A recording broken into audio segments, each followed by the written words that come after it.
সবাই ডাক দিয়ে বলতেছে, আরে তুমি তাকে চিনো না, কেন জামিনদার হইলা?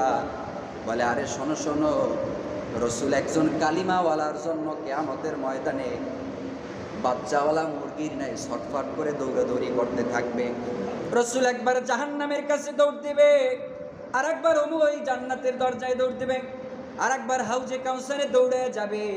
রসুল কিয়ামতের ময়দানে পাগলের মতন ছুটবে, শুধু এই জায়গায় যায় ও জায়গায় যায়।